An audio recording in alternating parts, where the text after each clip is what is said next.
नाही नाही असं काय नाही सर. फक्त एक बाईट द्या. तुम्ही विधानसभा अध्यक्षांची भेट घेतली, काय नेमकं तुम्हाला सांगितलं, तुम्ही माफी का मागितली या सगळ्या या सगळ्या विधानसभाचं क्षेत्र आहे, या एरियामध्ये ही घटना कार्यकर्त्यांच्याकडून घडली, त्याबद्दल दिलगिरी व्यक्त केली. हे माझ्यासाठी थांबा, गाडी आहे, गाडी थांबवा, गाडी थांबवा. जीवाला धोका असल्याचं काय वारंवार सांगतात? बोला तरी तुमचं मिश्किल हास्य आहे. अरे नाही भाऊ, आता काय बोलणार मी, काय बोलणार. प्रकरण मिटलं असं तुम्ही तुमच्या अरे मग आता काय झालं की मिटले काय. नाही पण साहेब, या प्रकरणामध्ये तुमचा काही आरोप आहे का? माझं काय नाही आरोप. ते म्हणतात की कारण शिवीगाळ तर तुम्हाला पण करण्यात आली होती ना काल. हे मठात बूम खालती, त्यामुळे तुमचा काही आरोप नाही मला.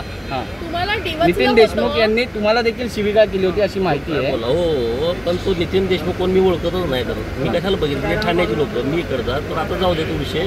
मी माझ्या पद्धतीनं तुमच्या मीडियाच्या समोर पण या विधानसभेच्या प्रांगणामध्ये जी घटना घडली त्याच्याबद्दलची भूमिका मांडलेली आहे. आता अध्यक्ष महोदयांच्याकडे पण जाऊन भूमिका मांडली. चलो, थँक्यू. थँक्यू.